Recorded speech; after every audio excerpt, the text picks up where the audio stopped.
हम लोगों ने क्या पढ़ा, दिस कीवर्ड के बारे में पढ़ा, दिस कीवर्ड क्या होता है और ये कैसे कैसे काम करता है ना। तो और क्या मतलब क्या क्या यूजेस है दिस कीवर्ड का। एक यूज़ तो ये भी है कि भाई ये डेटा शैडोइंग में इंस्टेंस वेरिएबल को आइडेंटिफाई करता है। मेथड चेनिंग में इसका यूज़ हो सकता है, कंस्ट्रक्टर चेनिंग में इसका यूज़ हो सकता है, और एज अ मेथड आर्गुमेंट भी इसे यूज कर सकते हो आज, है ना। As a method argument, as a method return type, constructor chaining में as a as a constructor chaining, constructor को कॉल करने के लिए। तो बहुत सारी चीज़ें हैं। तो बिल्कुल आपने सही बताया, दिस कीवर्ड क्या होता है। दिस कीवर्ड एक इम्प्लिसिट रेफरेंस वेरिएबल होता है जो करंट क्लास की रेफरेंस आईडी को संभाल के रखता है।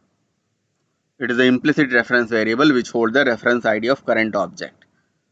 करंट ऑब्जेक्ट की जो रेफरेंस आईडी होती है वो उसके पास होती है, अवेलेबल होती है ना। तो ये एक यूज मतलब ये उसका पहचान है। रिस्ट्रिक्शन क्या है, दिस कीवर्ड को हम स्टैटिक एरिया में यूज नहीं कर सकते। This keyword can not be use into the static context like static method और static block। जिस तरह से नॉन स्टैटिक चीजें स्टैटिक के अंदर नहीं जाती वैसे ये भी नहीं जाता है ना। बाकी लास्ट टाइम पे हम पढ़ रहे थे दिस कीवर्ड को कहाँ पे यूज करना। कंस्ट्रक्टर चेनिंग के केस में इसको यूज हमने करना सीखा था। कंस्ट्रक्टर चेनिंग क्या था? Constructor चेनिंग is the process of calling the multiple constructor in a chain on a single object.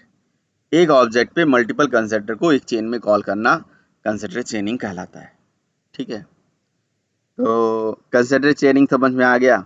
और कंस्ट्रक्टर चेनिंग जब भी होती है तो दिस कीवर्ड जो है फर्स्ट स्टेटमेंट होता है कंस्ट्रक्टर की बॉडी में। सेकंड स्टेटमेंट डालोगे तो एरर आ जाएगा। तो सचिन पूछ रहे थे कि सर इसको प्रूफ करिए, तो प्रूफ करने वाली बात उसमें कुछ है ही नहीं, मतलब अगर करोगे तो एरर आ ही जाएगा, है ना। करके देख लिया होगा आपने या नहीं करा है सचिन? पता नहीं सचिन है या नहीं है, चलो ठीक है। तो ये कहानी है भाई अभी तक। कोई क्वेश्चन वोश्चन हो, क्वेरी वेरी हो तो पूछ लीजिए, नहीं तो फिर हम आगे बढ़ते हैं। आगे बढ़े। दिस कीवर्ड का यूज कंसिडर चेनिंग में कैसे कैसे होता है, क्लियर है भाई? कोई तो यस या नो बोल। हाँ, कुछ हो, कुछ अगर पूछना है, कोई क्वेरी हो तो पूछ लीजिए, नहीं तो फिर मैं आगे चलो। आगे चले। और क्या यूजेस है दिस कीवर्ड के? Yes sir. और भी कोई यूजेस है दिस कीवर्ड के आप लोगों ने कभी पढ़ा हो?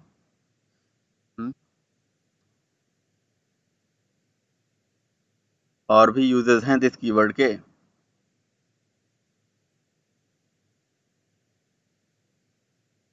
दिस कीवर्ड के अच्छा, 4 यूजेस हमने क्या क्या पढ़ा प्रीतम? 4 यूजेस क्या क्या हमने पढ़ा, जरा बताएंगे आप? सर इससे हम इंस्टांस डाटा मेमोरी को कॉल कर सकते हैं सर। ठीक है। और सर ये इससे सर हम कंस्ट्रक्टर चेनिंग में कर सकते हैं सर। और ये मेथड चेनिंग में कर सकते हैं। और आर्गुमेंट भी दे के हम कॉल कर सकते हैं, आर्गुमेंट भी पास कर सकते एज अ मेथड आर्गुमेंट भी हम इसे यूज कर सकते हैं। पास कर सकते हैं। Yes sir. ठीक है, तो दिस कीवर्ड से हम ये सारा काम करने के बाद हम दिस कीवर्ड के माध्यम से ही अपने ही करंट क्लास के मेथड को भी कॉल कर सकते हैं। This keyword can also be used to call the current class method. चाहे वो मेथड किसी भी टाइप का हो, चाहे वो स्टैटिक हो, चाहे वो नॉन स्टैटिक मेथड हो। अब जैसे ये 2 मेथड है ना, आप सपोज करिए कि आपने क्या करा, आपने टेस्ट क्लास का ऑब्जेक्ट बना लिया। Test is equals to new test, object बन गया। आपने लिखा जी टी डॉट डिस्प्ले, यहाँ से डिस्प्ले मेथड चल गया। आपने डिस्प्ले के अंदर से शो मेथड को कॉल यस कर सर। लिया। तो ऐसे आप कॉल कर सकते हैं, डिस्प्ले के अंदर से शो मेथड को ऐसे आप कॉल कर सकते हैं, है ना। तो पहले डिस्प्ले मेथड चला। सर हाँ जी। सही। इसके आगे कंपाइलर खुद ही दिस लगाता है क्या? इसमें जो मेथड कॉल किए हैं, हाँ हाँ बिल्कुल। तो मेथड किए हैं, यस। यहाँ पे अगर आप ये दिस खुद नहीं लगाते हो तो कंपाइलर लगा देता है दिस डॉट शो। बिल्कुल सही बात है। तो बिल्कुल कंपाइलर लगा देता है अगर आप नहीं लगाते हो तो। और चाहो तो आप लगा दो, यहाँ पे आप खुद ही लिख दो दिस डॉट शो। तो इस तरह से आप करंट क्लास के नॉन स्टैटिक मेथड को भी कॉल कर सकते हैं। अच्छा, इस बात से मुझे एक चीज़ और याद आ गया जो बहुत पहले मैंने बताया था। क्या, डेटा शैडोइंग वाली कहानी, उसमें एक पॉइंट बताना था। अगर ये समझ में आ गया हो तो वो मैं बताऊं कि आप दिस कीवर्ड से करंट क्लास के मेथड को भी ऐसे कॉल कर सकते हैं, है ना। कुछ नहीं करना है, बस यहाँ पे कुछ प्रिंट विंट का कोड लिख देना है, बाकी सब चलेगा ये। तो क्या मैंने बताया था उसके बारे में आपको मैं बताता हूँ। तो ये 5 यूजेस हो गए दिस कीवर्ड से, दिस डॉट शो। अब ये मेथड जो है स्टैटिक भी हो सकता है, नॉन स्टैटिक भी हो सकता है। मतलब आप दिस कीवर्ड के थ्रू स्टैटिक और नॉन स्टैटिक दोनों मेथड को कॉल कर सकते हो। ठीक है। बाकी देखिए, जैसे मान लीजिए कि डेटा शैडोइंग आपने करी, है ना। डेटा शैडोइंग मान लीजिए आपने नहीं करी, ठीक है। आपके पास ऐसे x इक्वल टू 10 एक वेरिएबल है, ठीक। System dot out dot println में अगर आप इसे प्रिंट करते हो तो इसका आउटपुट कितना आ जाएगा? 10 आ जाएगा, है ना। आउटपुट इसका 10 आ जाएगा, डेफिनेटली आ जाएगा। तो क्वेश्चन ये है कि इसका आउटपुट 10 कैसे आ जाता है। तो इसका आउटपुट 10 इसलिए आ जाता है क्योंकि ये इंस्टेंस वेरिएबल है। इंस्टेंस वेरिएबल को ऐसे हम कैसे यहाँ प्रिंट कर पा रहे हैं। तो इसका आउटपुट 10 इस तरह से आ जा रहा है कि कहीं ना कहीं जब आप ऑब्जेक्ट बना के मेथड को कॉल कर रहे हो और इस डेटा को आप डायरेक्टली प्रिंट कर रहे हो, तो कंपाइलर यहाँ पे दिस लगा देता है, जो कि आपको दिखता नहीं है। दिस लगा देता है, समझे आप। हर इंस्टेंस वेरिएबल को जो आप किसी नॉन स्टैटिक मेथड में डायरेक्टली कॉल करते हो ना, वहाँ पे कंपाइलर कंपाइल टाइम पे यहाँ ऐड क्या कर देता है? दिस डॉट एक्स कर देता है ड्यूरिंग कंपाइलेशन। तो मतलब जहाँ जहाँ पे इंस्टेंस वेरिएबल को रेफर कराना है और वो देखेगा कि भाई मतलब कंपाइलर यहाँ पे दिस की ज़रूरत है या नहीं है, वहाँ लगाएगा मतलब ओवरऑल।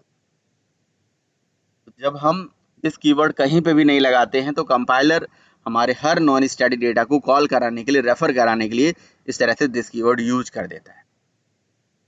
तो दिस कीवर्ड तो यूज होता ही होता है, ठीक। आपने कहा सर फिर ये दिस कीवर्ड कब नहीं लग पाता है? जब आप इंस्टेंस वेरिएबल और लोकल वेरिएबल सेम कर देते हो, है ना। तो फिर वो दिस, जैसे आपने इंस्टेंस वेरिएबल और लोकल वेरिएबल क्या कर दिए? सेम कर दिए, तो कंपाइलर अब दिस नहीं लगाता है। तो दो कंडीशन है, जब डेटा शैडोइंग नहीं होगी तो दिस लगाएगा, सॉरी, जब डेटा शैडोइंग नहीं होगी तो दिस लगाएगा, है ना। और जब डेटा शैडोइंग हो जाएगी तो दिस कीवर्ड को ऐड नहीं करेगा। तो जब जिसकी दिस कीवर्ड को नहीं ऐड करेगा तो प्रेफरेंस किसे मिल जाएगा? लोकल को, इसलिए लोकल वाला प्रिंट हो जाता है। फिर आपको फोर्सफुली कहीं न कहीं जाके दिस लगाना पड़ता है जिससे आपका इंस्टेंस वाला डेटा रेफर हो पाए। तो मुझे बताइए इन शॉर्ट मैंने आपको क्या बताया कि कंपाइलर कंपाइल टाइम पे दिस कीवर्ड कब लगाता है और कब नहीं लगाता है, बताइए मुझे।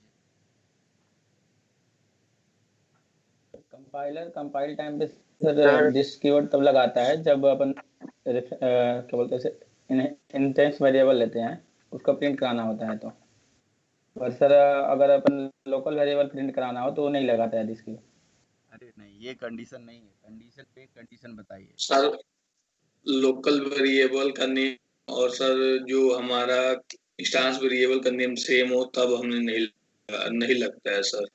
बाकी में मतलब इसमें मेथड को कॉल करने के डेटा लिए। शेड्यूलिंग के केस में तो हेलो सर, हेलो। हाँ जी हाँ जी हाँ जी।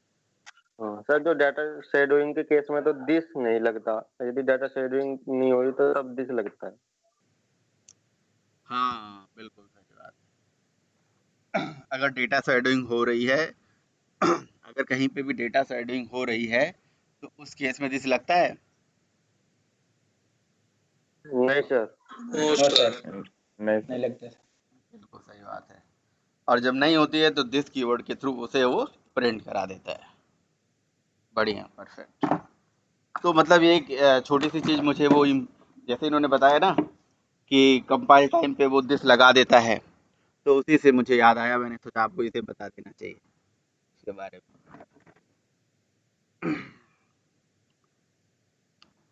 सही है। और बताइए, और कोई क्वेरी, कोई क्वेश्चन?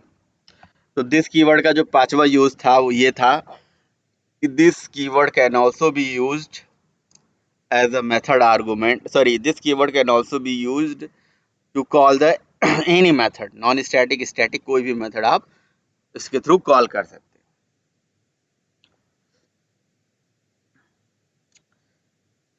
हैं। एक यूज और है बट वो यूज नहीं बोलो, मतलब उसके बहुत ज्यादा फायदे मुझे दिखते नहीं है। दिस कीवर्ड का जो यूज होता है ना वो हम फॉरवर्ड रेफरेंसिंग में भी कर सकते हैं। अब ये फॉरवर्ड रेफरेंसिंग क्या होती है वो बताता हूँ मैं आपको।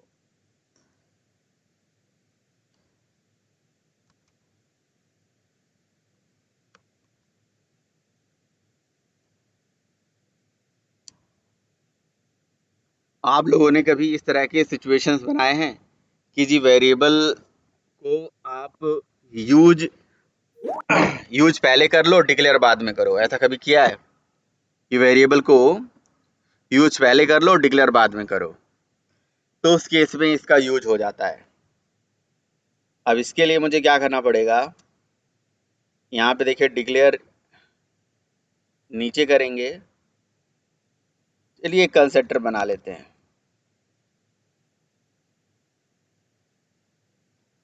नहीं, इसको तो हम यूज ऊपर ही कर लेते हैं, ठीक है। देखिए int y is equals to x multiply by 10, ठीक है। और इंट x मैंने नीचे लिखा हुआ है।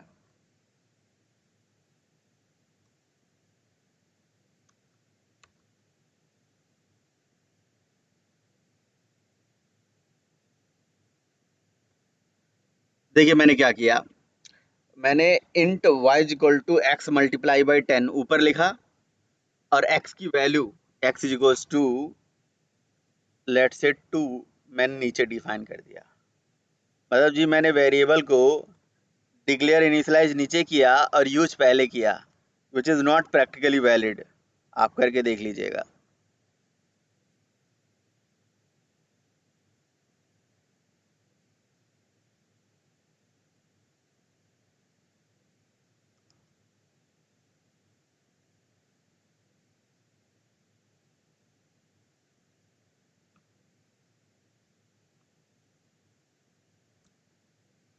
जावा सी टेस्ट डॉट जावा। अभी तो एरर है, कहीं कुछ एक्स्ट्रा पैरेंथेसिस है।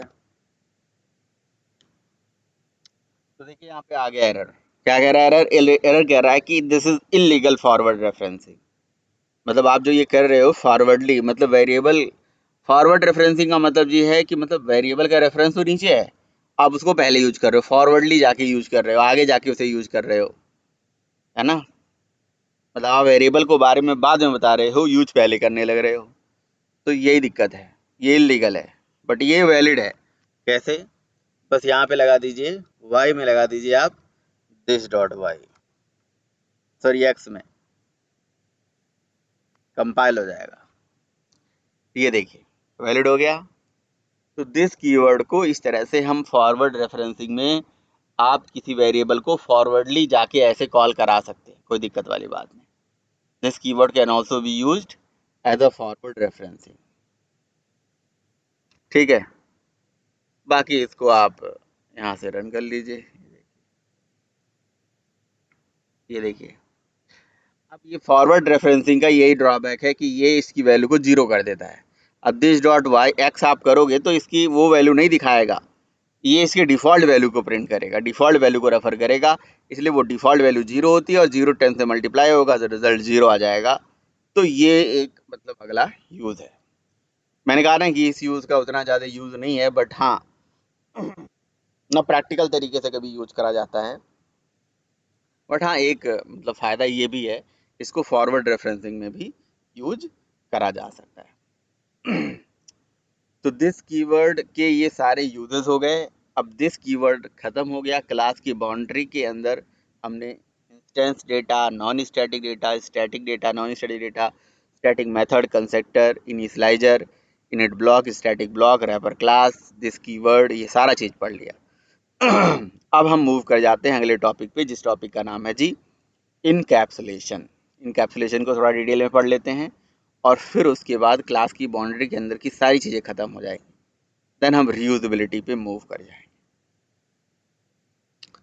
तो इनकैप्सुलेशन का क्या मतलब होता है जी? इनकैप्सुलेशन का मतलब होता है, कहते हैं wrapping the data member and member function together, that is called encapsulation. और बहुत पहले मैंने आपको पढ़ाया भी हुआ है, class providing the implementation of encapsulation. एक क्लास जो होता है वो इनकैप्सुलेशन को इम्प्लीमेंट करता ही करता है। बट जावा में एक क्लास जो है ना 100% इनकैप्सुलेशन को इम्प्लीमेंट नहीं करता, उसके लिए एक स्पेशल टाइप की क्लास जिसको हम बोलते हैं जावा बीन क्लास, उसे हम बनाते हैं और जावा बीन क्लास से इनकैप्सुलेशन को हम अचीव कर पाते हैं। जावा बीन क्लास को ही एक दूसरे नाम से भी जानते हैं जिसको हम पोजो क्लास भी बोलते हैं। पोजो क्लास, POJO, पोजो का मतलब होता है plain old Java object. But Java bean class और पोजो क्लास में यही अंतर होता है थोड़ा सा, मतलब टेक्निकली डिफरेंस ये होता है, कहते हैं कि जी पोजो क्लास जो होती है मतलब हर कोई मतलब जावा बीन क्लास पोजो हो सकती है, बट हर कोई पोजो जावा बीन नहीं हो सकती है, क्योंकि जो जावा बीन क्लासेस होती हैं उनके साथ कुछ रिस्ट्रिक्शंस होते हैं, कुछ कंडीशंस होते हैं जिनको हमें फॉलो करना पड़ता है। मतलब नॉर्मल क्लास ही जावा बीन क्लास कहलाती है जब उसके पास प्राइवेट डेटा हो, पब्लिक सेटर गेटर मेथड हो, क्लास को सीरियलाइजेबल इंटरफेस से इम्प्लीमेंट करा दिया जाए, कोई एक पब्लिक डिफ़ॉल्ट कंसिडर उसके अंदर दे दी जाए, एंड देन उसके बाद उस क्लास को किसी भी स्पेसिफिक क्लास या किसी स्पेसिफिक इंटरफेस से इम्प्लीमेंट ना कराया जाए, तो ये सारी क्लासेस, मतलब ये सारे टर्म्स एंड कंडीशन को फॉलो करने वाली क्लासेस जावा बीन क्लास कहलाती है। राइट, तो जावा बीन क्लास के बारे में हम डिस्कस करते हैं, और जावा बीन क्लास ही बेस्ट इम्प्लीमेंटेशन होती है इनकैप्सुलेशन की। तो इनकैप्सुलेशन का मतलब होता है wrapping the data member and member function together, that is called class. तो class providing the implementation of encapsulation, and what is the purpose of encapsulation? The purpose of encapsulation is to achieve the data hiding. तो data hiding को achieve करने के लिए हम basically encapsulation को use करते हैं। This is the purpose of encapsulation, wrapping of data member and member function together. Data member और मेंबर फंक्शन को एक साथ रैप करना इनकैप्सुलेशन कहलाता है। बताइए भाई, कोई दिक्कत, किसी को कोई परेशानी, समझ में आ रहा है? Yes sir. यस सर, समझ आ रहा है।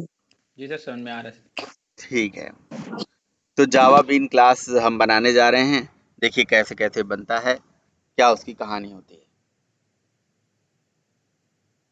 देखिए सबसे पहले कोई भी क्लास हो, जैसे मान लो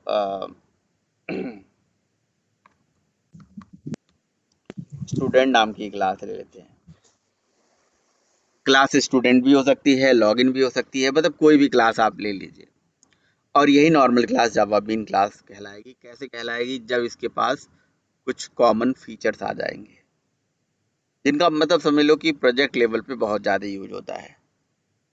ये क्लास आगे चल के इसी को ही हम एक दूसरे नाम से भी जानेंगे, मतलब एंड्रॉयड में या फ्रेमवर्क लेवल पे, जिसको मॉडल क्लास ही बोलते हैं। मॉडल क्लास जो डेटा को संभाल के रखती है, डेटा को होल्ड करके रखती है। MVC पैटर्न में इसको मॉडल क्लास बोला जाता है।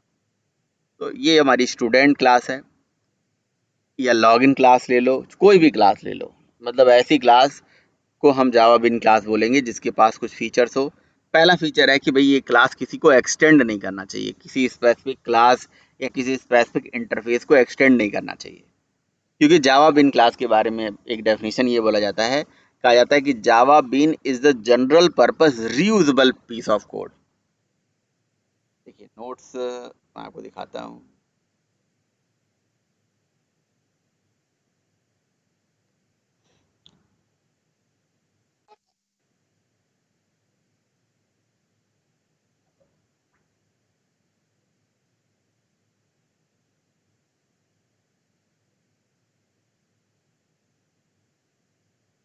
कंट्रोल एफ,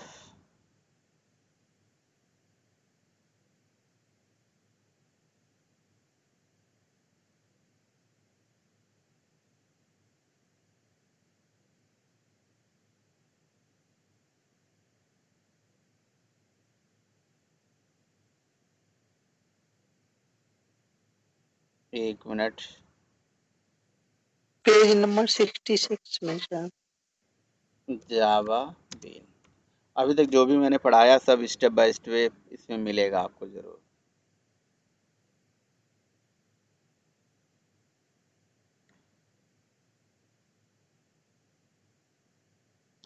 ये इनकैप्सुलेशन ये इनकैप्सुलेशन की डेफिनेशन है। इससे पहले भी जो चीज़ें मैंने आपको बताई हैं, दिस फेस की यूजेस और सारी चीज़ें जो भी हैं वो ऊपर आपको स्टेप बाय स्टेप मिलेगी। अगर मैंने ऊपर से कोई चीज़ यहाँ पे छोड़ दी होंगी तो आप ज़रूर उसे बताइएगा। तो इनकैप्सुलेशन क्या कहता है कि it is the process of wrapping the data member and member function into a single unit that is called class. The purpose of encapsulation is to achieve the data hiding. Class is the way to achieve the encapsulation, but normal class not providing 100% encapsulation, Java Bean class providing the best implementation of encapsulation.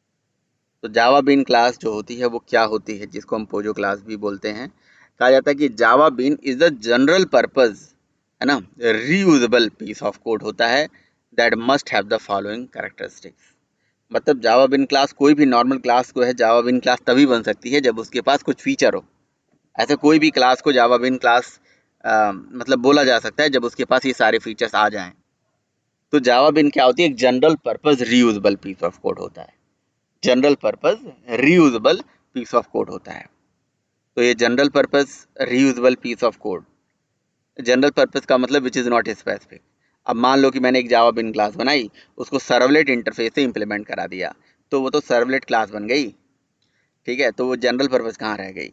अगर मैंने अपनी class में मान लो कि thread से extend करा दिया, frame class से एक्सटेंड करा दिया, तो तो फ्रेम स्पेसिफिक बन गई, तो फ्रेम क्लास कहलाएगी ना, उसके पास फ्रेम का फीचर आ जाएगा। तो इसीलिए जावा बीन क्लास को किसी स्पेसिफिक क्लास या स्पेसिफिक इंटरफेस से एक्सटेंड या इम्प्लीमेंट नहीं कराना चाहिए, तभी तो वो general purpose reusable piece of code होती है। मतलब जावा बीन क्लास यानी कि मॉडल क्लास एक बार बना के रख दिया जाता है जिसका कोई स्पेसिफिक पर्पस नहीं है, जनरल पर्पस है, कॉमन है, एक बार बना दिया जहां मर्जी वहां यूज करो। General purpose reusable piece of code है ना, general purpose reusable piece of code. ठीक, क्या क्या फीचर है, क्या क्या फीचर है भाई बताओ, पढ़ के कोई बोलो क्या क्या फीचर है, पढ़ो फटाफट पढ़ो, बताओ क्या लिखा हुआ है। एक जावा बीन क्लास में क्या क्या कैरेक्टरिस्टिक्स होनी चाहिए, बताइए फटाफट। सर इसकी जो क्लास पब्लिक होनी चाहिए पहला। दूसरा इसमें लिख रहा है कि इसके अंदर पैकेज होना चाहिए। इसके अंदर पैकेज तीसरा होना जो, चाहिए, ये पैकेज के अंदर होना चाहिए। हाँ सर ये पैकेज के अंदर होनी चाहिए। ये क्लास पैकेज के अंदर होना चाहिए।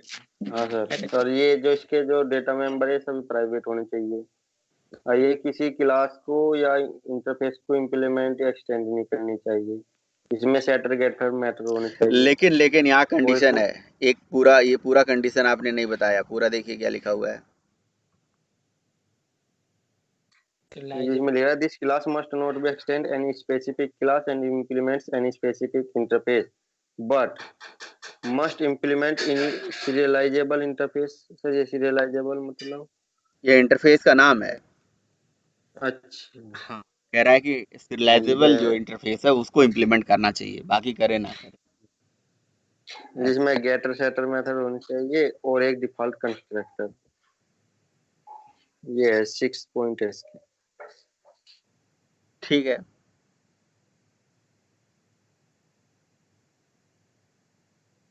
देखिए ये मेन डिफरेंस है, Java bean must implement serializable whereas POJO may और मे नॉट। ये डिफरेंस होता है पोजो और जावा बीन। इन्हीं क्लासेस को हम पोजो क्लासेस ही बोलते हैं, इन्हीं क्लासेस को जावा बीन क्लासेस ही बोलते हैं। बहुत हायर लेवल पे जाओगे तो इनको पोजो बोलेंगे, वैसे जावा बीन क्लास, जावा बीन भी बोलो पोजो भी बोलो, एक ही बात है। बट पोजो जो है ना serializable को इम्प्लीमेंट नहीं करता, जावा बीन करना ही चाहिए, विच इज मैंडेटरी। ओके ठीक है, तो बस एग्जाम्पल देख लेते हैं, नीचे आ जाइए, ये लीजिए, ये एग्जाम्पल है। अब देखिए सबसे टॉप पे हमने एक पैकेज बनाया, जिस पैकेज का नाम लिख दिया जी com.youtube.login। अब ये कॉम क्या है, पैकेज का नाम, यूट्यूब जो है सब पैकेज का नाम, और लॉगिन उसके सब पैकेज का नाम। पैकेज क्या होता है आगे। अब जी लॉगिन पर्पज के लिए, लॉगिन फंक्शनलिटी को इम्प्लीमेंट करने के लिए हमने लॉगिन क्लास बना दी, और लॉगिन क्लास को मैंने इम्प्लीमेंट किससे करा दिया, सीरियलाइजेबल से, java.io.serializable से इम्प्लीमेंट करा दिया। ठीक, ये एक मार्कर इंटरफेस है बेसिकली। ये इंटरफेस का क्या पर्पस है, जब इनपुट आउटपुट पढ़ोगे तो आपको पता चल जाएगा इसको हम क्यों मतलब इम्प्लीमेंट कराते हैं। तो जावा बीन में करना चाहिए। और ये जो क्लास होती है ना, इसको पब्लिक मैंने बनाया हुआ है। पब्लिक प्रोटेक्टेड क्या है आप आगे ही पढ़ोगे, मतलब बहुत सारी चीज़ जो मैं आगे बता रहा हूँ उसको आगे बताना ही है, ऐसा नहीं कि ऐसे छोड़ दूंगा आपको।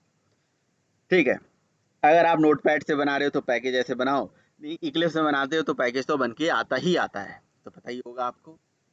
ठीक है, और अब हमने इसके अंदर दो डेटा मेंबर ले लिया, नेम और पास। तो ये जो नेम और पास है, ये दोनों डेटा को हमने क्या बना दिया, प्राइवेट बना दिया। अब कैसा भी बना लो, किसी भी टाइप का डेटा, किसी भी टाइप का मतलब string variable, int variable, private तो करना ही करना है, डेटा प्राइवेट होना चाहिए। मतलब देखो जावा बिन क्लास कहता है कि प्राइवेट डेटा बनाओ। आपने कहा सर प्राइवेट की क्या कहानी होती है, अभी आप समझा दीजिए थोड़ा सा। देखिए किसी क्लास का अगर डेटा प्राइवेट होता है ना, तो क्लास के बाहर एक्सेस नहीं हो सकता। No one can access this data outside the class. Simple सा मतलब ये होता है, प्राइवेट चीजें क्लास के बाहर ही नहीं जाती, और पब्लिक चीजें कहीं, मतलब पब्लिक अगर कोई चीज है तो कहीं पे भी एक्सेस हो जाता है, क्लास के बाहर, पैकेज के बाहर, जहां मर्जी वहां एक्सेस कर लो। लेकिन प्राइवेट चीजें क्लास के बाहर ही नहीं जाती। तो जो जावा बिन क्लास बनाई जाती है उसका जो सबसे बड़ा पर्पस था वो यही था कि भाई ऐसी क्लास बनाओ जिसका डेटा ऐसा हो कि जी डेटा क्लास के बाहर जाए ही नहीं, बिना परमिशन, बिना क्लास जब तक परमिशन न दे। तो अगर सपोज करो कि अगर क्लास का डेटा प्राइवेट हो जाएगा तो फिर दिक्कत क्या आ जाएगी, दिक्कत ये आ जाएगी कि इसके अंदर जो वैल्यूज होगी वो कहाँ से आएंगी। आपने कहा सर ऑब्जेक्ट बना के फिर डेटा डालेंगे, तो फिर जब ऑब्जेक्ट बना के डेटा ऐड करोगे, इसके अंदर डेटा कहाँ से आएगा। जैसे मान लो कि आप एक यूज़र हो, मैं एक लॉगिन का फंक्शनलिटी इंप्लीमेंट कर रहा हूँ, लॉगिन की वेबसाइट बना रहा हूँ, लॉगिन का ऐप में इम्प्लीमेंटेशन कर रहा हूँ, तो उसके लिए लॉगिन क्लास मैंने बना दी। अब लॉगिन क्लास जब हमने बनाई तो वहाँ पे डेटा को प्राइवेट कर दिया, तो फिर इस लॉगिन क्लास की इस डेटा में अंदर वैल्यू कैसे जाएगी। क्योंकि देखो मैंने कई जगह देखा है कि आप लोगों ने असाइनमेंट भी बनाया ना, तो आप लोग तो बस लोकल वेरिएबल सारा लेके चल जा रहे हो। लोकल वेरिएबल को मेमोरी स्टैक मिलती है, प्रोग्राम खत्म, स्टैक खत्म, स्टैक एरिया खत्म, मतलब स्टैक एरिया का डेटा प्रोग्राम खत्म होते ही चला जाता है। वो किसी ऑब्जेक्ट की स्टेट नहीं होती है कि वो मैनेज रहेगी बार बार। या ऑब्जेक्ट होता है तो भाई प्रोग्राम में जब तक प्रोग्राम रन हो रहा है या प्रोग्राम के रन होने के बाद भी ऑब्जेक्ट कहीं पड़ा होता है, ऑब्जेक्ट को कहीं स्टोर भी कराया जा सकता है, ऑब्जेक्ट को कहीं भेजा भी जा सकता है, ऑब्जेक्ट को फाइल में भी स्टोर किया जा सकता है, ऑब्जेक्ट को डेटाबेस में भी संभाल के रखा जा सकता है। तो एक ऑब्जेक्ट से ये फायदा होता है, इसीलिए हम स्टेट यानी कि डेटा इंस्टेंस वेरिएबल लेके चल रहे हैं। तो प्राइवेट हमने इंस्टेंस वेरिएबल ले लिया, तो इस प्राइवेट डेटा इंस्टेंस वेरिएबल में डेटा के अंदर वैल्यूज कैसे आएगी, तो इन्हीं वैल्यूज को डालने के लिए पब्लिक मेथड होते हैं, जिनको हम सेटर गेटर मेथड बोलते हैं।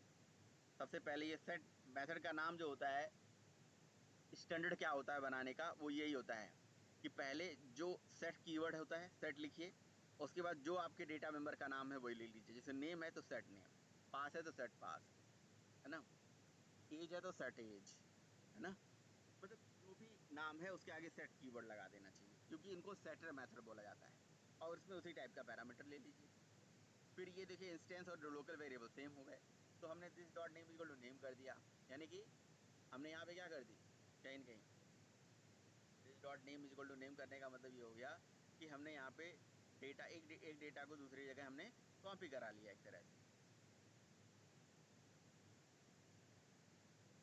मतलब इसकी कॉपी जो है इंस्टेंस वाले के पास भेज दिया।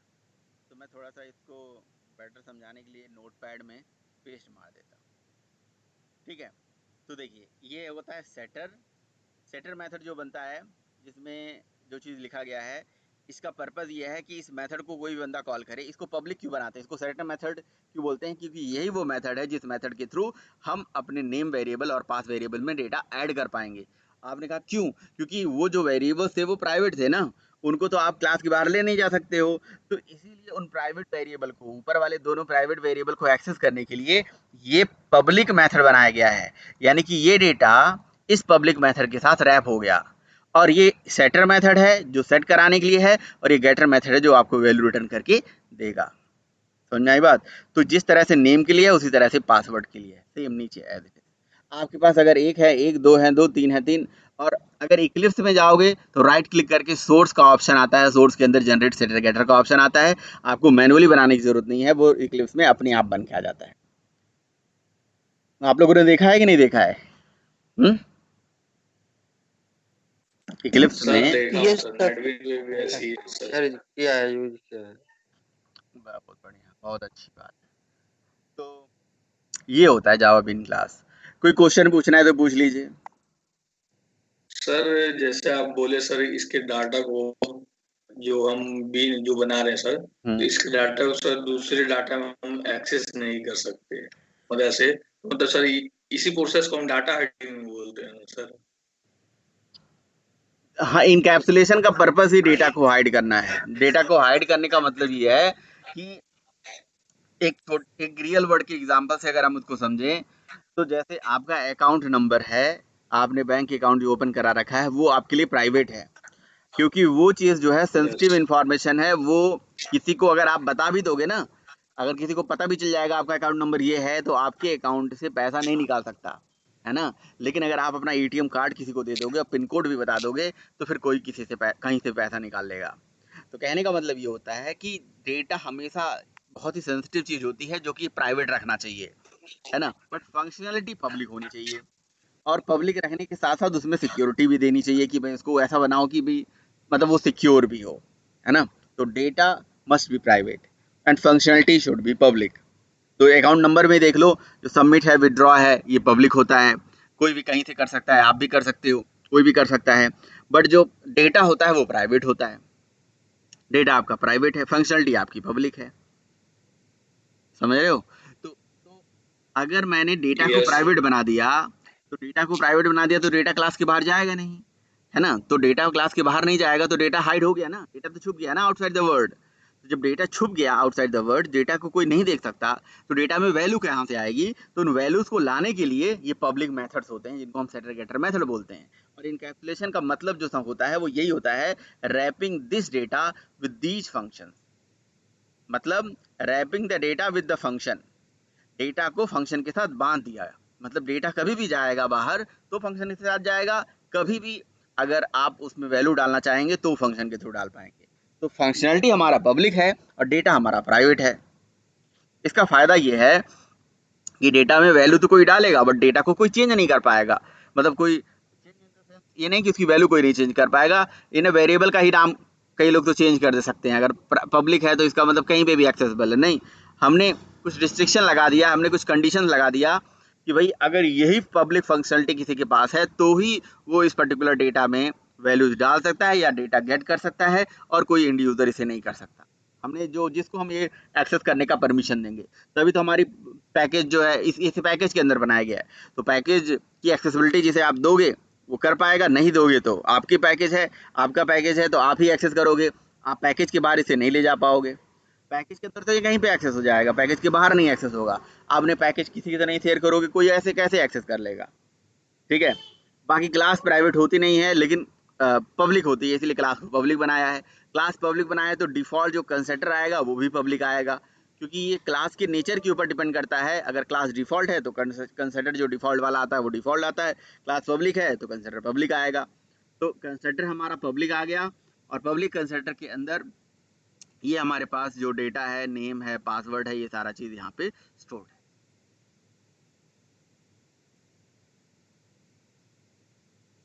ठीक है, तो जिस तरह से नेम के लिए बनाया गया उस तरह से पास के लिए बनाया गया है। और इसके बारे में पूछिए। बस सर इसको जो मेन मेथड में कॉल करेंगे तो जैसे इस गेट पास को कॉल कर देंगे तो पासवर्ड प्रिंट हो जाएगा। सुनिए मैं बताता हूँ। मेन मेथड में नहीं, दुनिया की कहीं भी जगह पे इसको कॉल कर लीजिए। This is not specific class, this is a general purpose reusable piece of code. इसको एक बार बना दिया तो इसको जहां मर्जी वहां कॉल करो। आप मेन में कॉल करो, स्प्रिंग में कॉल करो, जेएसपी में कॉल करो, एंड्रॉयड में कॉल करो, है ना, जहां मर्जी वहां इसे कॉल करो, जिस भी जगह मर्जी वहां करो। ये एक सिंपल ऐसी क्लास है जो कि general purpose reusable piece of code है। कॉल कर लीजिए, मान लीजिए कॉल कर दिया, अब कॉल कर दिया, अब क्या करें बताओ? कॉल करेंगे तो क्या कह रहे हो? गेटर मेथड कॉल करेंगे, सेटर मेथड कॉल करेंगे, क्या करना चाहते हो आप? सर गेटर मेथड को सेटर मेथड सेट कर। तो गेटर मेथड से कॉल करोगे तो डिफॉल्ट वैल्यू आ जाएगी, सेटर मेथड से कॉल करोगे तो वैल्यू सेट हो जाएगी, देन उसके बाद वैल्यू आएंगी। मतलब सर दोनों मेथड को कॉल करना पड़ेगा? भाई अगर वैल्यू सेट नहीं होगा, उसमें कोई डेटा नहीं होगा तो गेट क्या हो गया आएगा? ये डिफॉल्ट आएगा सर। तो डिफॉल्ट आएगा, बिल्कुल। ऐसा कोई जरूरी नहीं है कि इसका नाम यही होना चाहिए, बट एक स्टैंडर्ड होता है कि सेट नेम, सेट पास, गेट पास। चूंकि वेरिएबल का नाम नेम और पास है, कल कोई एज होता, रोल नंबर होता, है ना, ईमेल आईडी होती, सेट ईमेल, गेट ईमेल, ऐसे बनाया जाता। इसे ऐसे बोलते हैं जावा बिन क्लास। तो बना के कॉल कर लेंगे, मैं कॉल करके दिखाऊं? सर कर लेंगे। कर लेंगे? हाँ जी सर। सब लोग बताएंगे तब ना। सर इसमें अगर बहुत ज्यादा वेरिएबल है सर तो सबका ना ये मेथड बनाना पड़ेगा। अगर बहुत ज्यादा वेरिएबल हैं तो सबके लिए मेथड बनाना पड़ेगा, बिल्कुल। इक्लिप्स में अपने आप बन के आ जाता है, देखा आप लोगों ने? यस सर, देखा हूँ सर। आपने देखा हुआ है यार, आपने देखा, बहुत अच्छी बात है। जिसने नहीं देखा है वो बताए। अगर आपने देखा है तो बहुत अच्छी बात है, आपने पहले भी बता दिया बात।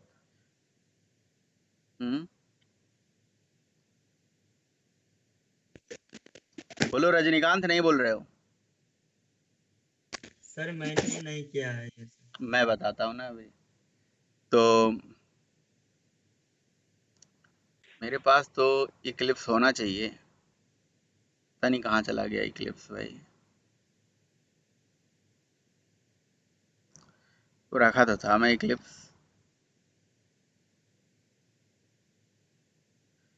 सिस्टम भी बहुत ज़्यादा हैंग करता है। कोई बात नहीं, पहले हम इसको मैन्युअली चला लेते हैं। तो ये जावा बिन क्लास जो मैंने यहाँ से कॉपी पेस्ट कर लिया, इसमें अगर एक भी लाइन समझ में नहीं आ रहा है तो आप मेरे से पूछ लीजिएगा।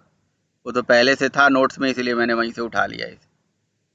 अगर आपको नहीं समझ में आ रहा है तो आप पूछ लीजिए, जितना मर्जी उतना पूछिए। सर उसमें जो सेट नेम और गेट नेम किए हैं तो सर उसके जगह पे हम लोग कुछ भी ना दे सकते हैं? वो तो एक कन्वेंशन है ना। बट वही दीजिएगा, सेट वर्ड, जिससे पता चले कि हो क्या रहा है। सेट नेम का मतलब क्या देखने में लग रहा है आपको? क्या देखने में लग रहा है? सर उसमें मतलब नेम को सेट किया जा रहा है, नेम में वैल्यू दिया जा रहा है। बस इसीलिए यही लिखोगे तो बड़ा अच्छा है। तो कुछ भी रख लो, बट देखो ना कितना अच्छा लग रहा है। इतना अच्छा चीज छोड़ के जी कुछ भी रखना सही नहीं है ना। नहीं सर, मतलब वो पूछ रहा था कि रख सकते हैं या हाँ नहीं। रख सकते हैं, रख लीजिए। यस। ठीक है, तो ये this dot name equal to name क्यों लिखा गया है? ये क्यों लिखा गया है? सर हाँ, बोलो भाई बोलो। नहीं प्रीतम बोलेंगे, बोलो। सर क्योंकि सर इंस्टांस वेरिएबल और सर लोकल वेरिएबल का नाम सेम हो गया है सर, इसलिए हम इंस्टांस वेरिएबल में स्टोर कराने के लिए हमें दिस कीवर्ड का यूज कर रहे हैं। तो सर लोकल वेरिएबल का रेफरेंस मिल जाएगा सर पहले। लोकल वेरिएबल की वैल्यू इंस्टेंस वेरिएबल में पहुंच जाएगी। सही बात है। सर सिंपल सा डाटा शेडोइंग को हटाने के, डेटा शेडोइंग को हटाने के लिए। हाँ जी सर, ये भी बोल सकते। तो इसको सेव कर लेते हैं भाई। म्यूट कर लीजिए, कंट्रोल एस, लॉगिन डॉट जावा, लॉगिन डॉट जावा से इसको हमने कर दिया सेव, हो गया सेव। अब दूसरी क्लास इसी के नीचे बनाना है या अलग बना ले? इसी के नीचे ही बना लो, क्लास टेस्ट बना लो, यहाँ पे पब्लिक। तो कई बार इंटरव्यू में जाते हैं ना, तो लोग कहते हैं इनकैप्सुलेशन का कोड लिख के दिखाओ, तो यही इनकैप्सुलेशन का कोड होता है। जावा बिन क्लास बना के रख दीजिए, ये इनकैप्सुलेशन को इम्प्लीमेंट करने के लिए होता है वैसे। ठीक है, तो टेस्ट क्लास हमने बना दिया। अब यहाँ पे जी हमने लॉगिन क्लास का ऑब्जेक्ट बनाना है। Login L is equals to new login, object बना दिया। एल पे हमने सेट नेम मेथड कॉल किया, जो यहाँ पे नेम ले जाके सेट कर देगा राम। एल डॉट सेट पास, हमने यहाँ से पासवर्ड सेट कर दिया, लेट से 1 2 3, तो ये पासवर्ड वहाँ पे जाके सेट हो जाएगा। तो लॉगिन का ऑब्जेक्ट बना दिया, वहाँ पे हमने नेम और पासवर्ड यहाँ से सेट करा दिया। ठीक है, तो ये सेटर के लिए हो गया। System dot out dot println आप लगा दीजिए, और यहाँ पे अगर आप वैल्यू फेच करना चाहते हैं तो आप क्या कर सकते हैं जी, एल डॉट गेट नेम या गेट पास आप चला दीजिए, आपका डेटा प्रिंट होके आ जाएगा, गेट होके आ जाएगा। ठीक है, javac test dot java, code compile हो गया, लेकिन इसको कंपाइलेशन का तरीका थोड़ा बदलना पड़ेगा आपको। जावा सी के साथ हाइफन डी यूज करना पड़ेगा, पैकेज है ना, हाइफन डी एंड डॉट लगाना पड़ेगा। जावा सी स्पेस हाइफन डी फिर स्पेस फिर डॉट, और फिर उसके बाद आपको लिखना पड़ेगा, आपकी क्लास का नाम है लॉगिन, तो लॉगिन डॉट जावा, ऐसे कंपाइल करना। ये सिंटैक्स ध्यान से देख लीजिए आपको, क्योंकि ये पैकेज जब भी क्लास में होती है ना, पैकेज की वजह से ऐसा करना पड़ता है। पैकेज पढ़ोगे तो आपको क्लियर हो जाएगा। जावा सी के साथ space hyphen D. Sir screen बहुत आगे पीछे चल रही है। आगे पीछे कैसे चल जाएगी? सर स्क्रीन बहुत दिख रहा है सर तभी ठीक था, अभी बहुत ज्यादा डिले हो रहा है। अभी क्या दिख रहा है? अभी सर मतलब कर्सर सर आ रहा है यहाँ पे थर्ड लाइन में। सर थर्ड लाइन में सीएमडी में। सीएमडी में तो थर्ड लाइन पे ही है कर्सर, और कितने लाइन पे चला जाए? कंपाइल हुआ है थर्ड लाइन पे ही है। जावा सी के बाद स्पेस हाइफन डी फिर डॉट फिर लॉगिन डॉट जावा, ये लिखा है मैंने, ये दिख रहा है ना? नहीं सर, नहीं दिख रहा है? ये मैंने सेलेक्ट ये किया सर है, दिख ये रहा दिख ही है, नहीं रहा है ये। वो सेलेक्ट वाला नहीं दिख रहा। नहीं दिख रहा सर, सेलेक्ट वाला जी सर, अब दिखा सर, 3-4 सेकंड डिले सर चल दिख रहा रहा है, सर दिख रहा है। तो javac hyphen D dot login dot java, है ना? तो जावा सी हमारा कंपाइलर का नाम है, और स्पेस हाइफन डी जो है, hyphen D stand for destination या डायरेक्टरी, जहाँ पे हमारा मतलब पैकेज बनेगा। डॉट का मतलब होता है करंट डायरेक्टरी, तो करंट डायरेक्टरी बन जाएगा। दैट्स इट, हो गया। अब रन कैसे करेंगे? अब लिखेंगे जावा, पैकेज का नाम जो भी होगा वो देंगे, चूंकि इसी नाम से फोल्डर बन चुका होगा आपके सिस्टम में, तो ये पैकेज का नाम आप दे देंगे पूरा, डॉट फिर अपनी मेन क्लास का नाम देंगे जिसमें मेन मेथड है, टेस्ट लिख के एंटर मार देंगे। देखिए आपको राम यहाँ पे गेट होके आ गया,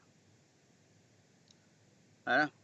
तो क्योंकि हमने सेट जो कराया वही तो गेट होके आएगा। तो इस तरह से आप मेन मेथड में यूज करिए, सेट करिए, गेट करिए। रही बात इक्लिप्स में, तो मैं आपको इक्लिप्स दिखाता हूँ भाई, मेरे पास इक्लिप्स भी पड़ा होगा सॉफ्टवेयर्स के अंदर। इक्लिप्स यहाँ से मैंने कर दिया सेंड टू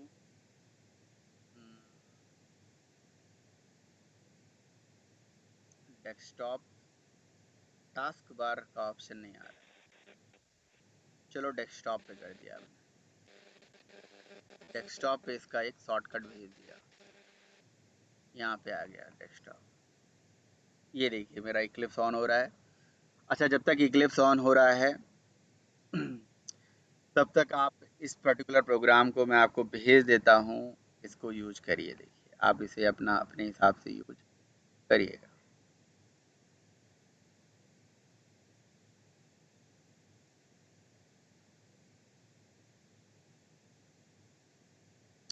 ठीक है, ये वर्क स्पेस है, जो भी वर्क स्पेस है उस पर लॉन्च कर देते हैं इसे। तो जावा बीन कुछ नहीं है, general purpose reusable piece of code है। इसमें आप यूज़र से भी इनपुट ले सकते हैं, है ना। अब जैसे आपने वो जो अकाउंट विड्रॉ सबमिट वाला जो सारा मतलब बना रखा है आपने फंक्शनलिटी, उसके लिए आप प्राइवेट डेटा और पब्लिक सेग्रीगेटर भी लेके उसे बना सकते हैं। ठीक है, यहाँ पे जो हमने फिक्स कर दिया है कि यूज़र नेम राम हो, पासवर्ड 123 हो, तो ये तो फिक्स डेटा हो गया ना। अगर आपको यहाँ पे यूज़र से इनपुट लेना है और इसका वैलिडेशन करना है कि भाई ये, तो ये वैलिडेशन के लिए अलग से भी क्लास बना सकते हो आप।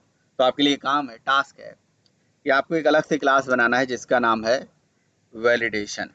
ठीक है ना। और वैलिडेशन क्लास में वैलिडेट मेथड बनाना है। ठीक है, वैलिडेट। अब इस वैलिडेट मेथड में आपको क्या करना है, वैलिडेशन का सारा कोड लिखना है, समझ रहे हो। और यूज़र से इनपुट यहाँ लेना है। वैलिडेशन का कोड क्या होगा, यही होगा राम 123, लेकिन वो लॉजिक जो है वैलिडेट मेथड में लिखना है। तो आप क्या करोगे, वैलिडेट मेथड के अंदर लॉगिन का ऑब्जेक्ट पहुंचाओगे और वहां पे सारा काम लिखोगे, वहां पे सारा लॉजिक लिखोगे। तो यही बेसिकली जावा बीन का यूज हो जाता है। यूज इसका ये होता है कि जी इसका एक बार ऑब्जेक्ट बना दिया, इसमें डेटा सेट कर दिया, तो उस डेटा को, उस ऑब्जेक्ट को जहां पास करोगे वो डेटा वहीं से निकल के आ जाएगा। समझ रहे हो मेरी बात, मैं क्या कह रहा हूँ या नहीं समझ रहे हो। भाई मान लो हमने लॉग इन क्लास का ऑब्जेक्ट बना दिया, उसमें डेटा सेट कर दिया, तो ऑब्जेक्ट के अंदर तो सारा डेटा है ना, तो ऑब्जेक्ट को जहां पास करोगे उसका डेटा वहीं पे मिल जाएगा। तो मुझे क्या करवाना है, ये वैलिडेशन की वैलिडेट मेथड में ये लॉगिन का ऑब्जेक्ट भेजना है ना। और वहां पे वैलिडेशन का कोड लिखना है, यही कि यूजर नेम अगर राम हो, पासवर्ड 123 हो तो यूजर वैलिड हो, नहीं तो इनवैलिड हो, ऐसा करवाना है। और यूजर से इनपुट लेना है। समझ में आ रहा है या नहीं समझ में आ रहा है। यस सर, आ रहा है। तो ये जो टेस्ट क्लास है, समझ नहीं है क्या समझ में आ रहा है सर, समझ नहीं। प्रदीप, क्या समझ में आ रहा है बताइए। सिंपल से सर, हमें एक अदर क्लास बनानी है, उसमें एक वैलिडेट का मेथड करना है, वैलिडेट का मेथड बनाना है। और इस क्लास में जो हमें राम और नेम और पासवर्ड इसको वैलिडेट करना है, ये सही है, यूजर से इनपुट लेके। ये नहीं करना है, हाँ यूजर से इनपुट लेना है और वैलिडेशन का कोड यूजर से इनपुट ले लीजिए, नाम और पासवर्ड। और मुझे वैलिडेशन के अंदर वैलिडेट मेथड में ही लॉजिक लिखना है कि अगर नेम राम हो, पासवर्ड 123 हो तो यूजर वैलिड हो, नहीं तो इनवैलिड हो। ये चीज आप वैलिडेट मेथड से रिटर्न कराइएगा और रिटर्न वैल्यू आपकी टेस्ट क्लास में आनी है। और टेस्ट क्लास में यूजर से अगर यूजर तो वैलिड समझ आ है गया तो मैसेज प्रिंट करा दीजिए, इनवैलिड है तो इनवैलिड प्रिंट करा दीजिए। सर, समझ आ गया सर। तो इससे क्या पता चलेगा कि आपका जो बीन क्लास है उसको एक जगह से दूसरी जगह भेज भी सकते हैं, एक मेथड से दूसरे मेथड में भेज भी सकते हैं। ये करना है आपको। जैसे चेक करूंगा मैं, कल देखूंगा आपको। ठीक है, रही बात यहाँ पे देख लीजिए, आपको ये टेस्ट क्लास बनाई गई है ऑलरेडी, मुझे बनाने की जरूरत नहीं है।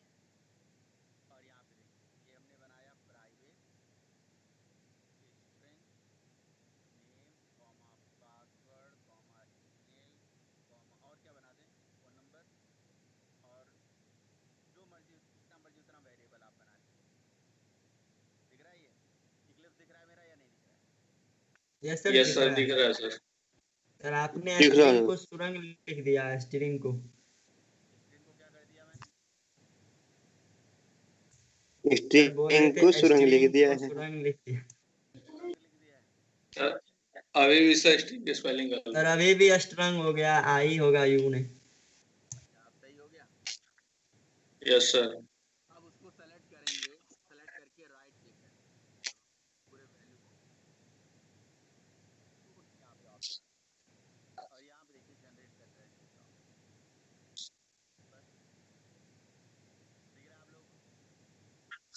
यस सर, दिख रहा है सर।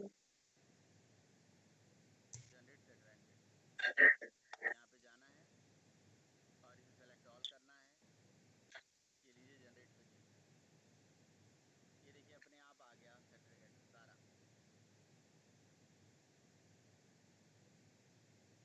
ठीक है, रजनीकांत समझ में आया? यस सर, समझ गए।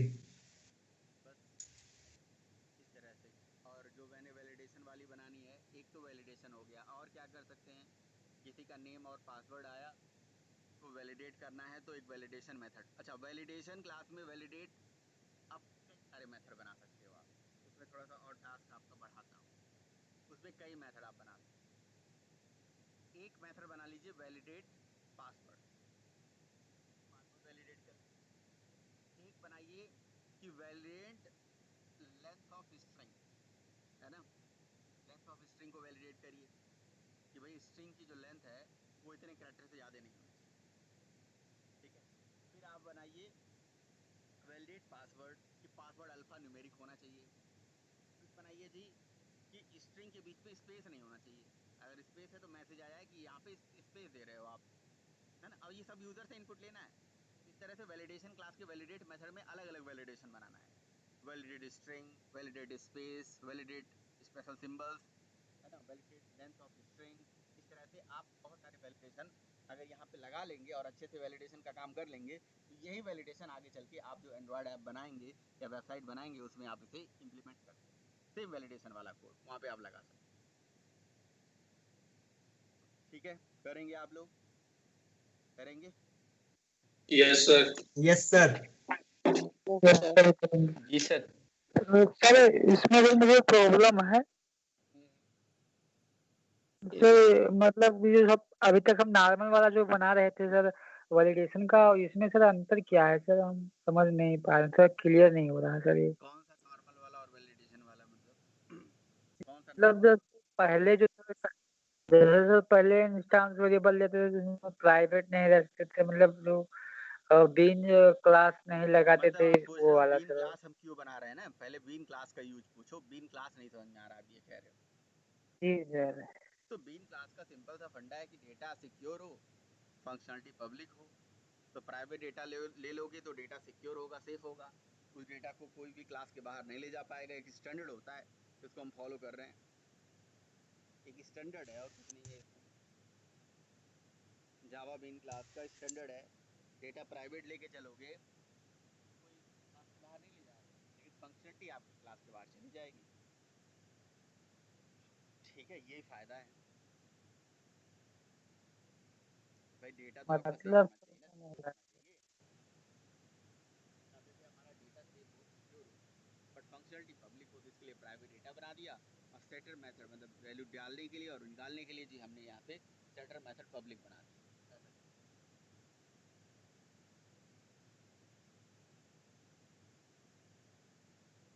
बताइए भाई, अभी भी नहीं समझ में आ रहा है या कोई क्वेश्चन क्वेश्चन आ रहा है दिमाग में तो और भी पूछिए। नहीं सर, क्लास के बाद तो सर उसे भी तो सर एक्सेस कर सकते हैं, उसे भी एक्सेस कर सकते हैं ना, नहीं कर सकते सर। क्लास के बाहर कितने एक्सेस कर सकते हैं? इंस्टेंस वेरिएबल को सर। ये कौन कह रहा है क्लास के बाहर इंस्टेंस वेरिएबल को नहीं एक्सेस कर सकते हैं? कर सकते हैं।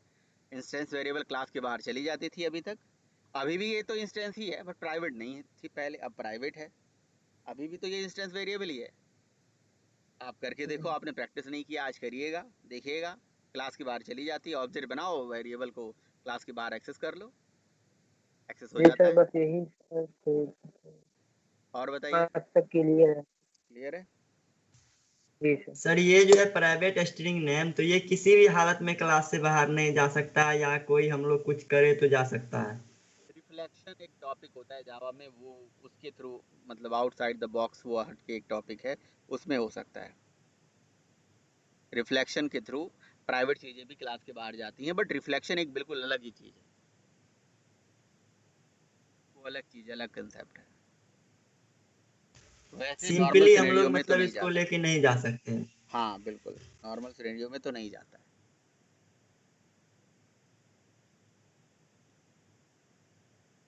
नॉर्मल सिनेरियोज में वो नहीं एक्सेस होता है।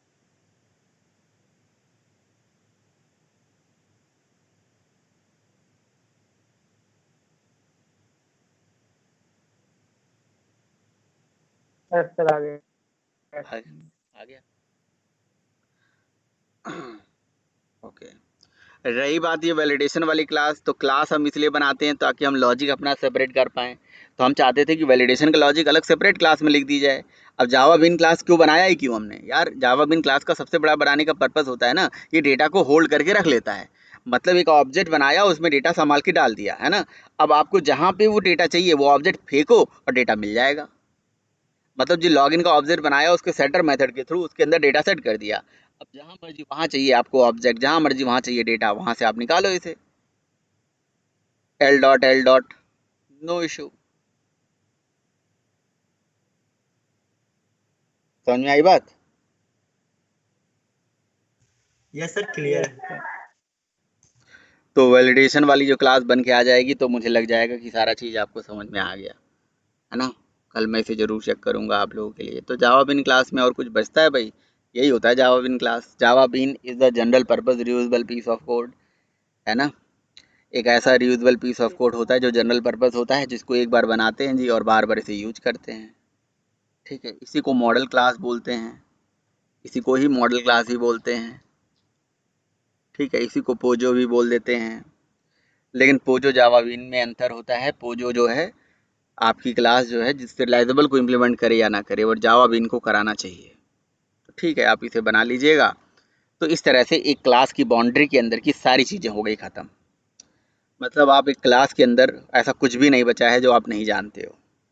आप keyword identifier, variable, data type, literal, type casting, type promotion, operator, separator, comments, object, class, है ना, स्टैटिक, नॉन स्टैटिक, सारा चीज़ आप समझ हेलो गए। सर। स्टैटिक ब्लॉक समझ गए, हाँ जी बोलिए।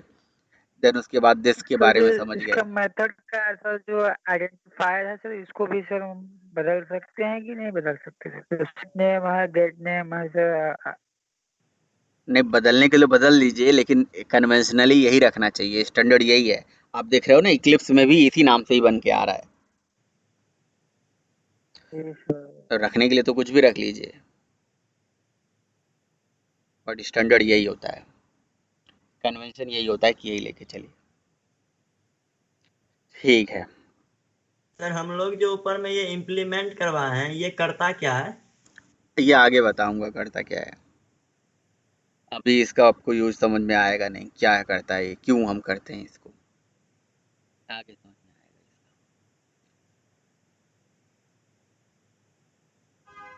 ठीक है, यस सर। तो अब देखिए, अब हम बात करने जा रहे हैं रीयूजेबिलिटी ऑफ क्लास कोड की। हम क्लास कोड को रीयूज करने जा रहे हैं, एक क्लास कोड को दूसरे क्लास कोड में रीयूज करने का काम करने जा रहे हैं।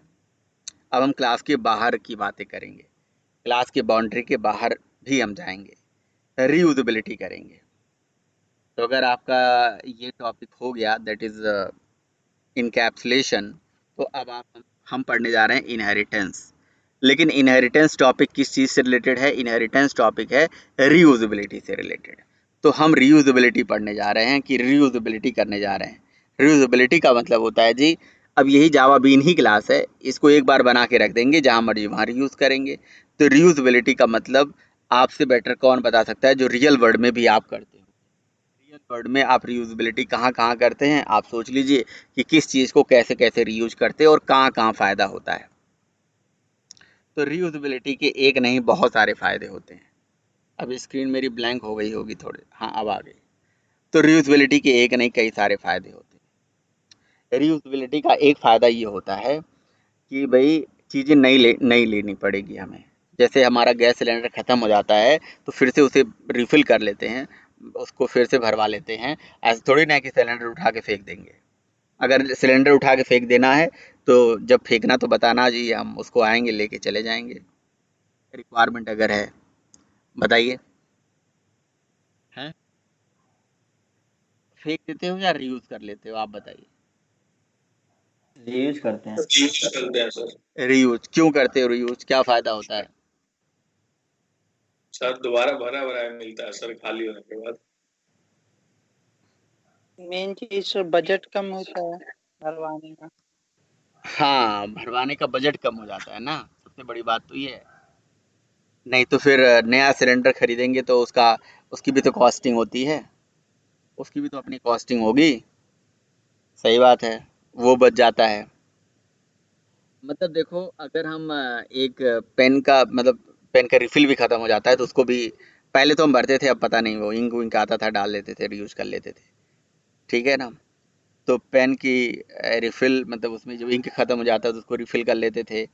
गैस सिलेंडर, अपना कपड़ा जो है उसको रीयूज कर लेते हैं, ठीक है। जो बहुत बड़े बड़े लोग होते हैं वो रीयूज नहीं करते हैं भाई, उनके बारे में बात नहीं करेंगे। कुछ ऐसे हो सकते हैं अभी भी कि जी एक बार पहना, गंदा हो गया तो फेंक दिया उठा के, ठीक है जी, एक बार पहन लिया तो दोबारा नहीं पहनेंगे।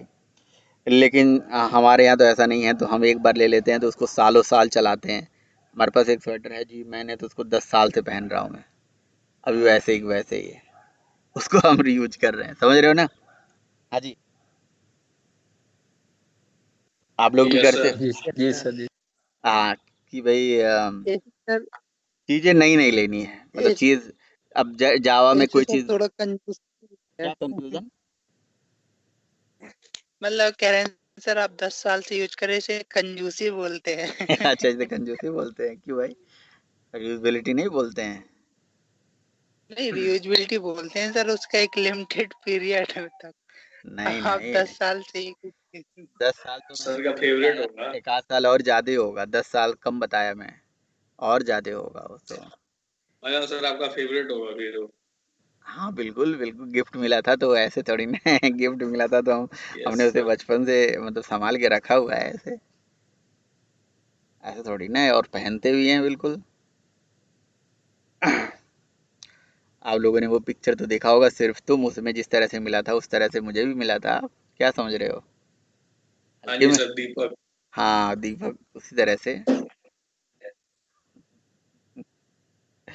तो कहने का मतलब ये है कि देखिए, रीयूजेबिलिटी जो होती है ना, उसको करने का ये फ़ायदा होता है कि चीज़ें हमें नई नहीं लेनी है ना, और डुप्लीकेसी अवॉइड हो जाती है, ठीक है। मतलब अब रियल वर्ल्ड में और हज़ारों चीज़ें हैं जहाँ रीयूजेबिलिटी आप करते हो, और कोई भी चीज़ रीयूज़ करते हो तो उसका पर्पस होता है। अब जैसे किसी भी चीज़ की साइकिलिंग होती है, वाटर की साइकिलिंग होती है, बॉटल की साइकिलिंग होती है ना।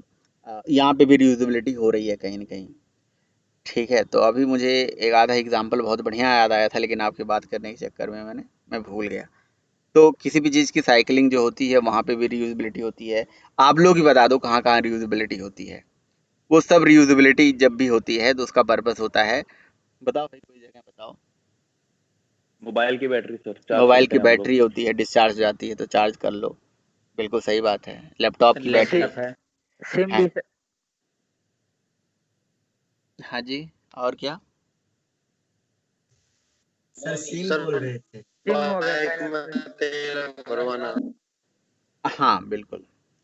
तो देखिए व्हाटएवर, अब अब इसी तरह से जावा के अंदर प्रोजेक्ट में क्लासेस ऑब्जेक्ट्स जो आप बना रहे हो, ये सब जो बना रहे हो बार बार बनाना पड़ेगा। अब जैसे वैलिडेशन वाला जो मैंने कहा, आज आप बना लो, इसको आगे चल के हम यूज कर लेंगे, तो ये भी तो रीयूजेबिलिटी है। देखो, रीयूजेबिलिटी या inheritance, inheritance is a part of reusability. Inheritance का सबसे बड़ा पर्पस रीयूजेबिलिटी होता है। रीयूजेबिलिटी का पर्पस होता है कि जी चीज़ें पहले से बनी बनाई हैं जी, इसको कॉल कर लो, उसको यूज कर लो। तो अब वैलिडेशन वाला चीज़ हम बनाएंगे, आज यहाँ बना लेंगे, फिर बाकी कहीं पे कॉल कर लेंगे, बाकी कहीं यूज कर लेंगे। तो इससे क्या हो जाएगा, कोड का डुप्लीकेसी है ना अवॉइड हो जाएगा, एम्बिग्यूटी अवॉइड हो जाएगी। जैसे एग्जांपल के तौर पे मैं बता रहा हूँ, मान लीजिए हमारे पास कोई क्लास है, उसमें कुछ वेरिएबल्स बनाए गए हैं, और दूसरी क्लास में फिर से वही वेरिएबल बना रहे हो, तो ये तो दिक्कत वाली बात है ना। इससे दोनों क्लास में सेम नाम से वेरिएबल हो जाएंगे, डुप्लीकेसी हो जाएगी। डुप्लीकेट एम्बिग्यूटी से बोलते हैं, एम्बिग्यूटी हो जाएगी। उस एम्बिग्यूटी को हम अवॉइड कर सकते हैं with the help of reusability, हम उस डुप्लीकेसी को अवॉइड कर सकते हैं, समझ रहे हो? रीयूजेबिलिटी अगर है तो एम्बिग्यूटी हमारी अवॉइड हो जाती है। पहले से कोई वेरिएबल किसी क्लास में पड़ा हुआ है तो उसको दूसरे क्लास में इनहेरिट कर लो या एसोसिएट कर लो, उसका ऑब्जेक्ट बना लो, ठीक है। आप लोग इवनिंग वाला सेशन ले रहे हो, उसमें मैंने आपको बताया भी कि हमारे पास एक WT के अंदर फ्रेम नाम की एक बनी बनाई क्लास है, और फ्रेम क्लास का हम या तो इनहेरिटेंस कर लें या तो उसका ऑब्जेक्ट बना लें। तो हम अपनी क्लास में उसका ऑब्जेक्ट ही तो बना रहे हैं, उसका ऑब्जेक्ट बना के उसके सारे फंक्शन को चला रहे हैं, लेआउट, बटन, सेट, बाउंड्स वगैरह वगैरह। तो ये क्या कर रहे हैं, रियूजबिलिटी कर रहे हैं एक तरह से, वहाँ से हम रियूजबिलिटी कर ले रहे हैं। चीज़ें पहले से बनी बनाई दे रखी है जावा ने, यही हमें करना है आगे, चाहे जावा हो चाहे एंड्रॉयड हो, उसके अंदर हमें यही करना है। हमारे पास क्लासेस बनी बनाई हैं हर एक काम के लिए, चाहे वो थ्रेड हो, चाहे वो एक्सेप्शन हो, चाहे वो स्ट्रिंग हो, चाहे वो कोई भी चीज़ है, बट हमें रियूजबिलिटी करनी है। इसलिए ये जो पॉइंट है ये बहुत आपका स्ट्रांग होना चाहिए। रियूजबिलिटी होती कैसे है, जावा में तो हर एक काम के लिए बनी बनाई क्लासेस हैं, यूज करिए। अच्छा, अब ये रियूजबिलिटी दो टाइप की होती है, यहाँ पे मेंशन नहीं है, होना चाहिए यहाँ पे मेंशन, कि जिसके पास नोट्स होगा वो अपडेट कर दे भाई। अगर किसी के पास नोट्स है और ये नोट्स में बहुत ऐसी चीज़ें हैं जो मैंने नहीं मतलब मेंशन करी है, तो आप अपने हिसाब से अपडेट कर दीजिए। किसी ने अपडेट किया है कुछ इसमें, कुछ ऐसा चीज़ जो आपने इसके अलावा पढ़ा हो, हैं, जो एक्स्ट्रा आपको बताया गया हो वो इसमें अपडेट कर दो, है ना, और मुझसे शेयर कर देना अगर किसी ने किया है। किसी ने किया अभी तक, बताओ यस या नो। अभी तो नहीं नो किया। सर। अच्छा ठीक है, करिएगा। No sir. नो तो ये सर। जो रियूजबिलिटी होती है दो टाइप की होती है, there are two type of reusability. एक होता है एसोसिएशन और एक होता है दूसरा इनहेरिटेंस। एसोसिएशन और इनहेरिटेंस।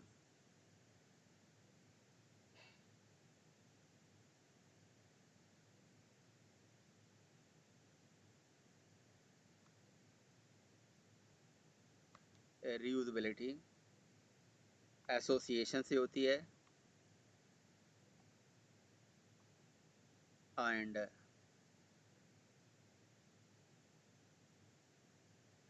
एसोसिएशन और इनहेरिटेंस, INHERITANC।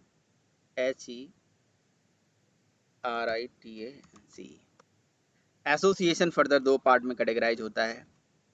पहला होता है एक आपका कंपोजिशन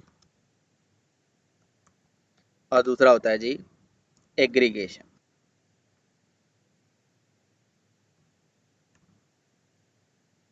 तो ये होता है हमारा रियूजबिलिटी। एसोसिएशन और इनहेरिटेंस ये रियूजबिलिटी के दो अलग अलग तरीके होते हैं, ठीक है। और एसोसिएशन फर्दर दो पार्ट में कैटेगराइज होता है, कंपोजिशन और एग्रीगेशन, ठीक है। तो सबसे पहले मैं एसोसिएशन का मतलब बताता हूँ, टेक्निकल मतलब बताता हूँ कि कैसे होता है। देखिए बहुत आसान सा मतलब होता है। अगर हमारे पास ए नाम की क्लास है, बी नाम की क्लास है, सी नाम की क्लास है, या कोई भी जावा के अंदर बनी बनाई क्लास है, एक क्लास को दूसरे क्लास में रीयूज करना है तो बहुत आसान सा तरीका है जी, उस क्लास का ऑब्जेक्ट दूसरे क्लास में बना लो। तो एक क्लास का ऑब्जेक्ट दूसरे क्लास में बनाना ही एसोसिएशन कहलाता है। अभी जैसे हमें फ्रेम क्लास अपने प्रोग्राम में यूज करना था, तो हमने फ्रेम क्लास का ऑब्जेक्ट हमने प्रोग्राम में बना लिया, frame F equal to new frame, तो हमने उसका रियूजबिलिटी कर ली कहीं पे।